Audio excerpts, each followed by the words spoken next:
নমস্কার বন্ধুরা, শঙ্করী কিচেনে সকলকে স্বাগত। আর শেয়ার করব দুধ চিতই। এত নরম, এত টেস্টি কি বলবো, মুখে দিলেই মনে হবে মিলিয়ে যাচ্ছে। রেসিপিটা শুরু করার আগে একটা পিঠে আপনাদের কেটে একটু দেখিয়ে দিই। যেমন নরম তেমনি জালিদার। আজকে চিতই পিঠেটা কিন্তু আমি একটু অন্যভাবে বানাবো। তাহলে চলুন শুরু করা যাক। এই পিঠেটা তৈরি করার জন্য 3 কাপ গোবিন্দভোগ চাল নিয়েছি। একটা নির্দিষ্ট কাপ মেপে আপনারা এই পিঠেটা তৈরি করবেন। সঙ্গে 1 কাপ সিদ্ধ চাল দিচ্ছি। 3 কাপ আতপ, 1 কাপ সিদ্ধ, দুটো একসঙ্গে মিশিয়ে নিয়ে খুব ভালো করে ধুয়ে নেব। 2-3 বার ধুয়ে এটাকে পরিষ্কার জলে ভিজিয়ে রাখব। কলাইয়ের ডাল আমি 2 বার নিয়েছি, হাফ কাপ করে, হিসাব মতো 1 কাপ। সঙ্গে মুগ ডাল নিয়েছি হাফ কাপ। 2 ধরনের ডাল একসঙ্গে মিশিয়ে ভালো করে ধুয়ে নেব। আর চাল ডাল দুটো আলাদাভাবে ভেজাবো। আপনাদের মনে হতে পারে যে আমি এর মধ্যে কলাইয়ের ডাল বা মুগ ডাল ব্যবহার করছি। একবার আমার মতো করে তৈরি করে দেখবেন, খুব সফট হবে আর খেতে খুব সুস্বাদু হবে। চাল ও ডাল ভালোভাবে ভিজে যাওয়ার পর মিক্সি জারে আমি পেস্ট করে নিচ্ছি। পেস্ট করার সময় বেশি একটা জল দিয়ে পেস্ট করছি না, তাহলে কিন্তু স্মুথ পেস্ট তৈরি হবে না। সামান্য জল দিয়ে পেস্টটা তৈরি করেছি। চাল আর ডাল আলাদা আলাদাভাবে পেস্ট করেছি। চালের পেস্ট হয়ে গেছে, এবার ডালটা পেস্ট করে নেব। আজকের রেসিপিটা দেখার পর আপনাদের যদি ভালো লাগে তাহলে অবশ্যই একটা লাইক, শেয়ার ও কমেন্ট করবেন। বেল আইকন সমেত আমার চ্যানেলটা সাবস্ক্রাইব করে আমার পাশে থাকবেন। বেল আইকনটা ক্লিক করা থাকলে আমার যে কোনো রেসিপি বা আমি যাই আপলোড করি না কেন সবার আগে নোটিফিকেশন আপনার কাছেই পৌঁছে যাবে। চাল আর ডাল দুটোই পেস্ট হয়ে গেছে। এবার এই পেস্ট দুটোকে আমি মিশিয়ে নেব।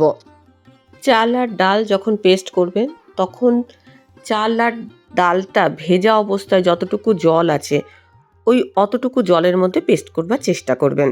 এবার এটা ঘন্টা খানেকের জন্য আমি রেস্ট দেব। চাপা দিয়ে রেখে দিলাম। এবার একটা পাত্রে কিছু পরিমাণ নুন আর জল দিয়ে নুন জল তৈরি করে রাখলাম। এটা কখন কিভাবে ব্যবহার করব সেটা রান্না করতে করতেই দেখিয়ে দেব। ঘন্টাখানেক পর ফিরে এলাম। এখন দেখুন এই যে চাল আর ডালের ব্যাটারটা কীরকম আছে। এবার এটাকে আমি খুব ভালো করে ফেটিয়ে নেব। এর মধ্যে যেন ভালোভাবে হাওয়া ঢোকে, এটা যেন ফেটাতে ফেটাতে অনেকটা হালকা হয়ে যায়।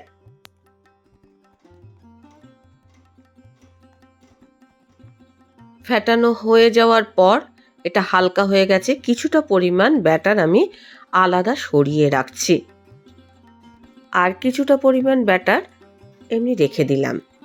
যেটা আমি সরিয়ে রাখলাম তার মধ্যে আমি নুন মিশিয়ে নিচ্ছি। ভালো করে মিশিয়ে আলাদা সরিয়ে রাখলাম।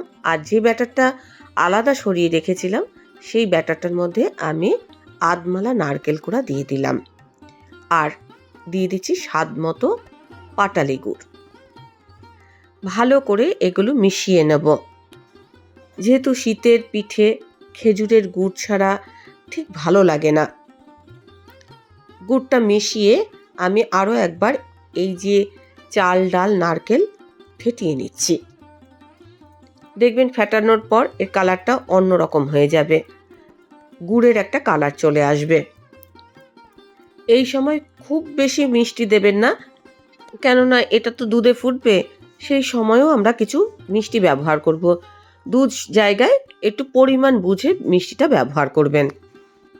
এগুলো মিশিয়ে নেওয়ার পর নুন দিয়ে যে ব্যাটারটা তৈরি করে রেখেছিলাম সেটা আবার মিশিয়ে নেব। এটা জাস্ট এর মধ্যে হালকা করে মিশিয়ে নিলেই হবে। নুন দেওয়ার পর আর এটা ফেটানোর দরকার হবে না। এখন দেখুন এই যে এই ব্যাটারটা কতটা হালকা হয়ে গেছে।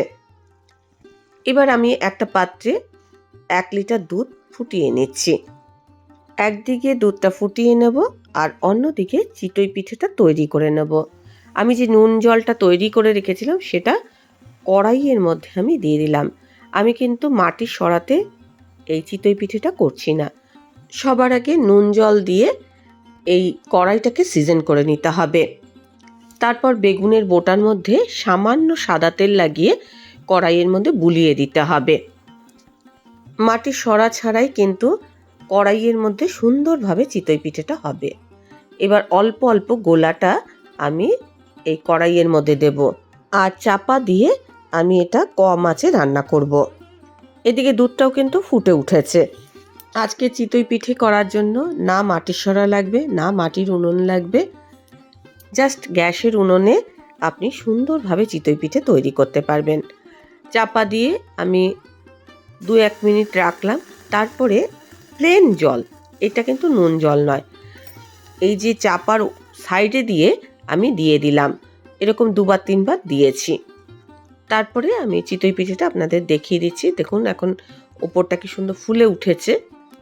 দুধটা ফুটে ওঠার পর এর মধ্যে আমি স্বাদ মতো পাটালি গুড় ব্যবহার করেছি।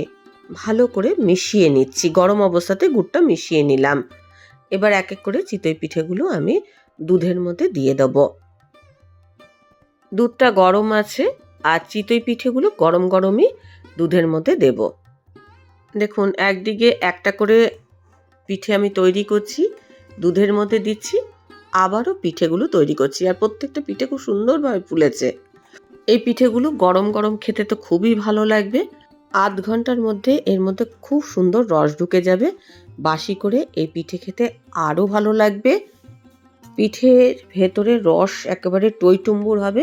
রেসিপিটা ভালো লাগলে অবশ্যই একটা লাইক দেবেন, প্রচুর প্রচুর শেয়ার করবেন। আমার চ্যানেলটা ভালো লাগলে অবশ্যই সাবস্ক্রাইব করে আমার পাশে থাকবেন। আজকের রেসিপি এই পর্যন্ত।